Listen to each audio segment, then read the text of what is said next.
Subscribe कीजिए पीपर पाती लोकगीत को और बेल आइकन को दबाइए हमारे वीडियो सबसे पहले देखने के लिए। इस कथा को सुहागने सुनते हैं और जो सुहागने सुने वो पूरी सुने, क्योंकि पूरा कथा सुनने में फल मिलती है और सुहाग अमर होती है। इसलिए कथा को पूरा सुनिए। सुहाग अमर होती है, पुत्रवती होती है, धन लक्ष्मी का प्रवेश घर में होती है। एक बुढ़िया थी, उसका एक बेटी थी। तो वो बूढ़ी माता जो थी वो प्रतिदिन कार्तिक मास चढ़ने पर दरवाजा से लेकर बहुत दूर तक वो झाड़ू लगाती थी। अपने दरवाजा से दूर तक लेकर, जैसे संडक हो गया, तो प्रतिदिन झाड़ू लगाती थी। और उसका घर के बगल में एक तालाब था, वहां तक वो झाड़ू लगाते जाती थी। और क्योंकि वो जो बूढ़ी माता थी वो प्रतिदिन गंगा स्नान जाती थी और गंगा स्नान जाती थी, और उसके साथ साथ जो बेटी थी, उसका जो बूढ़ी माता का बेटी थी, पहले के जुग जमाना में लोग बच्चे में शादी कर देते थे, बहुत बचपन में शादी कर देते थे, जो कि उसका याद भी नहीं रहता था कि मेरा शादी कब हुआ और कैसे हम ससुराल गए थे, इसका पता उसको नहीं रहता था। तो ठीक उसी तरह बुढ़िया माता के जो बच्ची थी उसका शादी हो चुका था और उसे पता नहीं था। तो जब बूढ़ी माता गंगा स्नान जाती थी तो ये जो लड़की थी बूढ़ी माता का, वो साथ में जाती थी। तो साथ में जाती थी तो वहां पर 4-5 औरतें बात कर रहे थे। गंगा स्नान कर रही थी बूढ़ी माता, और वहां पे उसकी बेटी जो थी वो बैठी हुई थी। उसके पिता घर पर रहते थे तो वो नहीं रह पाती थी, अपने माता के साथ चली जाती थी तालाब के पास। तो बूढ़ी माता गंगा स्नान करने लगी और 4-5 औरतें बात कर रहे थे, और वो बच्ची 10 साल की थी। अब बात कर रहे थे कि कल तो करवा चौथ का व्रत है, तो कल का दिन जो है वो दिन भर पूरा उपवास रहेंगे, करवा चौथ का व्रत करेंगे, करवा चौथ का पूजा करेंगे। तो ये जो बच्ची सुनी तो वो कहने लगी अपने माता से कि माता, करवा चौथ व्रत क्या होता है? इन लोगों ने बात कर रहे थे कि करवा चौथ का व्रत होता है, करवा चौथ माता का पूजा होती है, चांद का पूजा होती है, ये सब क्या होता है? इसके माँ बोली, बेटी, तालाब में तो हम गंगा स्नान कर लेते हैं, लेकिन हम मंदिर नहीं जा पाते हैं, क्योंकि सारे लोग मिलकर हमें मंदिर नहीं जाने देते हैं। तो हम किससे पूछे और कैसे पूछे इसके बारे में कि करवा चौथ का पूजा इस तरह से की जाती है? हमें नहीं पता है बेटी। ये जो माता थी वो बोली, हमें नहीं पता है। तो ये जो लड़की थी वो कहने लगी कि जो सेठ जी हैं उनका घर में उनका बेटी थी और अड़ोस पड़ोस के लोग थे जो बात कर रहे थे, तो हम उनके घर जाएंगे पूछने को लिए। ये बोली, बेटी, हमको तो कोई भी अपना महल में नहीं जाने देते हैं, तो तू सेठ जी के महल में कैसे जाओगी और कैसे पूछोगी? ये लड़की बोली, माता जी, हम किसी तरह से हम पूछ लेंगे, कोई बात नहीं। ये जो लड़की थी वो सेठ जी के जाकर दरवाजे पर खड़ी हो गई। दरवाजे पर खड़ी हो गई तो सेठ जी का जब नजर पड़ा तो कहने लगे कि तू मेरे दरवाजे पर क्यों आई हो? तू तो गरीब हो, तू कुलच्छनी हो, तेरे घर में तो कोई संपत्ति नहीं है, और मेरे दरवाजे पे आकर सुबह सुबह क्या कर रही हो? ये लड़की बोली, सेठ जी, हम आपके दरवाजे पर आए हैं आपका जो बेटी है उससे मिलने को लिए। बोली कि ठीक है, बाहर ही खड़ा रहना, मेरी बेटी आके बाहर मिल लेगी, मेरे दरवाजे के अंदर मत आना। सेठ जी का बेटी आई और आकर और बोली, क्या कहती हो? ये बोली, बहन जी, ऐसा है, आप करवा चौथ के बारे में बात कर रहे थे, तो करवा चौथ व्रत कैसे की जाती है, हमें बताइए, और करवा चौथ का क्या महत्व है? ये बोले, जो सेठ जी की बेटी थी वो बोली कि देखो बहन, तू तो अभी बहुत छोटी हो और हम तो बहुत वर्षों से कर रहे हैं, इतना कम उम्र में तू करवा चौथ व्रत मत करो। ये बोली कि कौन लोग करती है और कौन लोग नहीं, ये मुझे बता दो। ये जो सेठ जी का बेटी थी वो बोली कि ये सुहागन ही और कन्याकुमारी भी करती है, लेकिन सुहागने अपने पति के लंबी आयु के लिए करते हैं और कन्याकुमारी जो करती है वो अपने अच्छा वर के लिए पूजा करते हैं। लेकिन ये जो व्रत है वो कार्तिक कृष्ण पक्ष चौथ को की जाती है और ये व्रत में चौथ माता का तस्वीर रखी जाती है और चांद का पूजा की जाती है। तस्वीर रख के और गणेश जी का मूर्ति वहां पर रख के स्थापन करके और कलश रख के और कलश में जल भर के और कलश में अनाज भर के कलश बनाकर और कलश में जो है वो रोड़ी का टीका लगाई जाती है कलश में और माता करवा का बिंदी लगाई जाती है, सिंदूर लगाई जाती है, मेहंदी लगाई जाती है, सारी श्रृंगार कर दी जाती है। जहाँ तक कि काजल भी कर देनी चाहिए माता को, सारा श्रृंगार रख के और सारा श्रृंगार चौथ माता की जाती है और उन्हें चुंदरी चढ़ाई जाती है, फूल का हार पहनाई जाती है, कलश में भी फूल सजाई जाती है और पूरा सजाकर और वहाँ पर सारे प्रकार के मिठाइयाँ रखी जाती है, फल रखी जाती है और पूजा जो करती है सुहागने कहीं 10-20 मिलकर करती है, कहीं 5 मिलकर करती है, कहीं जिसके पास अकेली है वो अकेली भी पूजा करके और कथा सुनकर आरती करके कथा सुन के और जो भगवान चांद निकलती है तो चांद को पूजा की जाती है, चांद को चलनी से देखी जाती है, उसके बाद पति का चेहरा भी देखी जाती है। ये जो सेठ जी का बची थी वो इस लड़की को सारी हाल करवा चौथ के व्रत में के बारे में बताए। जब बताए तो लड़की आई और बोली कि माता जी करवा चौथ का व्रत हम रखेंगे, हम जरूरी रखेंगे करवा चौथ का व्रत। हमें तो सेठ जी का बेटी बताई है कि करवा चौथ का व्रत इस प्रकार होती है, हम भी रखेंगे। वो जो लड़की थी वो करवा चौथ का व्रत रख ली। करवा चौथ का व्रत रख ली तो उसको माता कहने लगी कि बेटी हम तो तस्वीर नहीं ला पाएंगे क्योंकि मेरे पास उतना पैसा नहीं है, हम कहाँ से लाएंगे। ये जो लड़की थी वो बोली कि माता हमें तो वो सेठ जी का बेटी दिखाई है कि एक करवा चौथ माता का तस्वीर है, तो हम अपना कल पेंसिल से बना लेंगे कोई पेज पे और बना के माता को चौथ को पूजा करेंगे। आप तो कहते हैं कि भगवान जो है पंचदेवता हैं, कहीं भी रहते हैं वो प्राणी, कहीं उनका तो कोई जगह नहीं होता है, तो हम बना के और अगर जो पूजा कर लेंगे माता तो क्या होगा। और शंकर भगवान का एक पत्थर लाकर पहाड़ी से और गणपति का स्थापन करके उनको पूजा कर लेंगे, तो उसमें क्या दिक्कत है। ये जो उसकी माता थी वो बोली ठीक है बेटी, अच्छा है, कोई बात नहीं। इसके पास जब अपना बक्सा खोली तो थोड़ा मोड़ा पैसे निकल गया, थोड़ा मोड़ा पैसे निकल गया तो पूजन का सामग्री बूढ़ी माता अपने बेटी को ला कर दे दी और बेटी को ला कर देकर और बोली कि लो तू अपना करवा चौथ व्रत पूरा करो। ये जो बेटी थी वो बहुत प्रेम से माता चौथ का तस्वीर बनाई अपने हाथों से और अपने हाथों से बनाकर और माता चौथ का पूजा की, माता चौथ का पूजा की और पूरा श्रृंगार से सजा दी। जब पूरा श्रृंगार से सजा दी और सजाकर और तैयार कर दी तो जैसे लगा कि माता चौथ बोल रहे हैं, उस तरह से उनका पूरा सुंदरताई दिखने लगा, बहुत अच्छा दिखने लगा, इतना अच्छा लगने लगा, इतना अच्छा लगने लगा कि वो जो माँ थी वो देखकर चकमक हो गई और कहने लगी कि बेटी तू तो अपने हाथों से जिस तरह से माता चौथ का तस्वीर बनाई हो, ये तो बाजार में भी इतना सुंदर माता चौथ का तस्वीर नहीं बिकता है, ये तो बहुत सुंदर है, सजा दी हो तो लग रहा है माता चौथ कि अब बोल चले।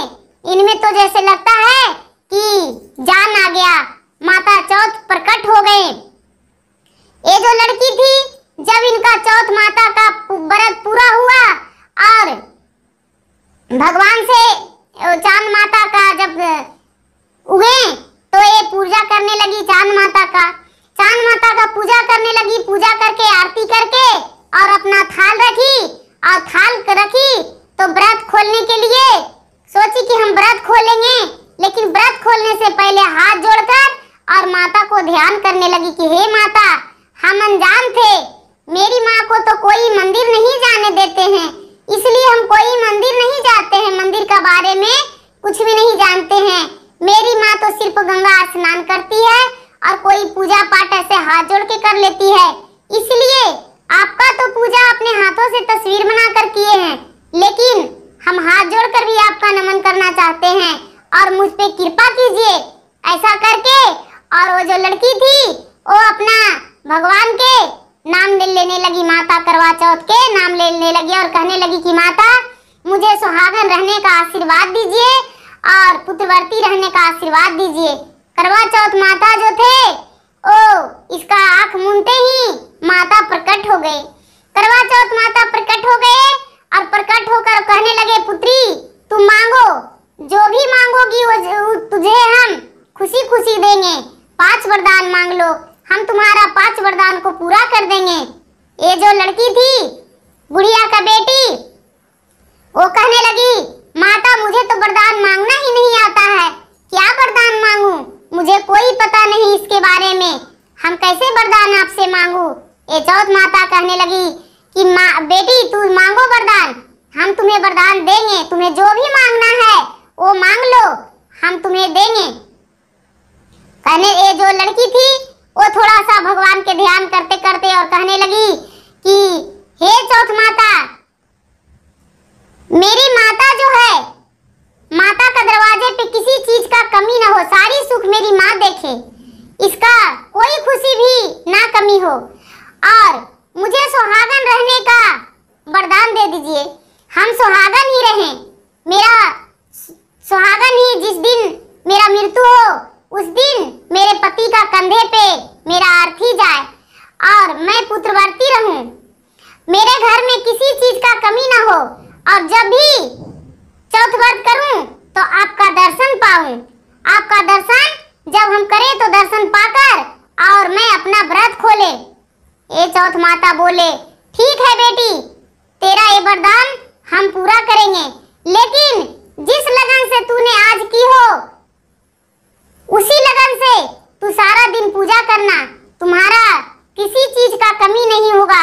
ये जो बुढ़िया थी और बुढ़िया का बेटी एक झोपड़ी लगाकर रहती थी, इसको एक झोपड़ी था, वही झोपड़ी में अपना पूजा कर रही थी करवा चौथ माता के, और वही झोपड़ी में करवा चौथ माता आए और इस बुढ़िया को बेटी को दर्शन दिए। जब बुढ़िया को बेटी को दर्शन दिए, बुढ़िया को बेटी वरदान मांगी तो सारी वरदान इसको चौथ माता पूरा कर दिए, सारी वरदान पूरा कर दिए और पूरा करके और बोले, ठीक है अब हम तुम्हारे दरवाजे से जा रहे हैं, तुम जिस लगन से की हो उसी लगन से चौथ माता का पूजा करना। ऐसा करके और चौथ माता चले गए। जब चौथ माता चले गए और ये जो बुढ़िया का बेटी थी ओ चौथ का व्रत पूरा करके व्रत खोली, भोजन की और भोजन करके माँ बेटी दोनों जागरण की, पूरी रात जागरण की और जागरण करके और जब सुबह हुआ तो माँ बेटी को लगा नींद जैसा, तो नींद जैसा लगा तो माँ बेटी दोनों कुछ देर के लिए सो गई, कुछ देर के लिए सो गई और जब सोकर उठ रही है तो देख रही है कि जो उसका झोपड़ी था वो बहुत सुंदर महल बन चुका था। इसे तो बहुत चकित हुआ कि हाँ मेरा महल इतना सुंदर बन गया, ये तो अजीब आज हो गया कहानी, ये महल मेरा कैसे बन गया। सुबह उठी और सुबह उठकर जब देखी तो पूरा चकित हो गई, बाहर निकली तो सारे लोग कहने लगे कि अरे बुढ़िया का रातों रात इतना सुंदर महल कैसे हो गया। वहां का जो राजा थे, राजा का पता चला कि बुढ़िया का बहुत सुंदर महल बन गया है। अचानक जो राजा थे, जो सेठ थे, वो आए और बुढ़िया को और उसके बेटी को दोनों को हाथ पकड़ के घर से निकाल दिए और उसका जो मकान था, महल था, वो अपना लिए और कहने लगे कि इसमें तुम्हारा रहने का कोई हक नहीं है, तू नीची जाती हो, तुम्हें इसमें महल में तो राजे लोग रहते हैं, राजे महाराजा रहते हैं, सेठ सेठाइन रहते हैं और तू मेरी इस महल में कैसे रह सकती हो। नहीं, तूने तो किसी के पास से धन चुरा कर लाई हो और ये महल रातों रात बना ली हो। ऐसा कहके और दोनों को घर से निकलवा दिए। जब दोनों को घर से निकलवा दिए तो दोनों रोती रोती घर से बाहर हो गई और घर से बाहर होकर और किसी सुनसान जगह पर जाकर और रोने लगी। जब रात हो गया तो जो बेटी थी वो कहने लगी कि हे करवा चौथ माता, हम तो आपका बहुत खुशी से व्रत किए थे और आपने तो मुझे धन दिए। मुझे ये नहीं पता था कि आप मुझे धन देंगे और मुझे घर से बेघर हो जाएंगे हम, मुझे होना पड़ेगा घर से बेघर। हम तो झोपड़ी में ही सुखी जीवन बिता रहे थे। यदि ऐसा होगा तो आपका पूजा कौन करेगा? भला हम इतने लव से किए, लेकिन आज तो हमें सेठ निकाल दिया घर से। ऐसे करके और पूरा माता का ध्यान करने लगी, शंकर भगवान का ध्यान करने लगी और गणपति का याद करने लगी, माता पार्वती का याद करने लगी। जो माता चौथ थे वो राजा के पास गए, सेठ के पास सोए हुए राजा को सपने में गए और जाकर कहे कि वो जो है वो बुढ़ी का बेटी, उसका चौथ व्रत का पुण्य मिला है, वो चौथ व्रत की है, बहुत लगन से की है, उसके पास कुछ भी नहीं था, उसके बाद भी चौथ व्रत की है और उसका हम धन दिए हैं। यदि तुमने उसका मान मर्यादा के साथ घर में वापस नहीं लाओगे, उसका महल नहीं दोगे तो तुम्हारा राज को नष्ट कर देंगे, तुम्हारा बेटा का मृत्यु हो जाएगा, तुम्हारा भी मृत्यु हो जाएगा, तुम्हारा राज जो है वो विनाश हो जाएगा, हम तुम्हारा खुशी को छीन लेंगे, बर्बाद कर देंगे, नहीं तो उसका सारी महल जो है वो मान्यता से उसका लौटा दो। राजा को स्वप्न टूटा तो देख रहे हैं कि अरे हम सपने ऐसा देख रहे थे। अपने मंत्री से बोले कि मंत्री जी, हम तो सपने में ऐसा देखे हैं, वो बुढ़िया कहाँ गई होगी, कहाँ खोजें। सुबह हुआ तो अपने सैनिक को बोले कि जाओ बुढ़िया को ले लाओ और उसके महल में उसको जगह दे दो और जो भी महल में लोग रख दिया है सारे लोग को खाली कर दो और बुढ़िया का उसका प्रवेश कर दो महल में, वो अपना महल में रहेगी, नहीं तो मेरा राज विनाश हो जाएगा, मेरा खुशी छीन जाएगा, मेरे पास कुछ भी नहीं रहेगा। और बुढ़िया को अपना सैनिक से मंगवाए और सैनिक से मंगवाकर और बोले कि तूने क्या की थी कि तुम्हारा इतना धन प्राप्त हुआ। ये राजा से बताई कि राजा साहब, आपको बेटी ने हमें बताई थी कि तूने चौथ माता को पूजा करो तो तुम्हारा सुहाग अमर रहेगा, और वही चौथ माता का हम पूजा किए तो हमें माता चौथ दर्शन दिए और वरदान मांगने को बोले। जब हमें वरदान मांगने को बोले तो हम वरदान मांगे तो माता चौथ की कृपा से मेरा महल बन गया और सारी सुख मिला। और माता को हम बोले थे कि मेरी माँ को सारी सुख मिलनी चाहिए, मेरे पिताजी को सारी सुख मिलनी चाहिए, तो मेरे माता को सारी सुख माता चौथ दिए हैं। राजा ऐसा सुनकर बहुत प्रसन्न हुए और प्रसन्न होकर और कहने लगे कि भाई जितने लोग हैं सब कार्तिक गंगा स्नान करो और स्नान करके और चौथ व्रत करो। चौथ व्रत जो है वो बहुत धार्मिक व्रत है, सुहागनों के लिए बहुत खुशहाली पर्व है, इसे मनाना जरूरी है, इसे जरूरी मनाइए। गुरु भाई बहना, चौथ व्रत जरूरी करनी चाहिए सुहागनों को। एक ही ये जो व्रत है सुहागन के लिए है और इसे सुहाग अमर होती है, माता लक्ष्मी प्रसन्न होते हैं और चौथ माता सब कुछ देते हैं घर में। जैसे उस कन्या पे चौथ माता दया किए, उसी तरह सब पे अपना दया बरसाते हैं, सब पे अपना कृपा करते हैं, सबको सब कुछ देते हैं। जैसे उसका 5 वरदान में पूरा किए सब कुछ, उसी तरह सबको माता चौथ लालसा को पूरा करेंगे। धन्यवाद।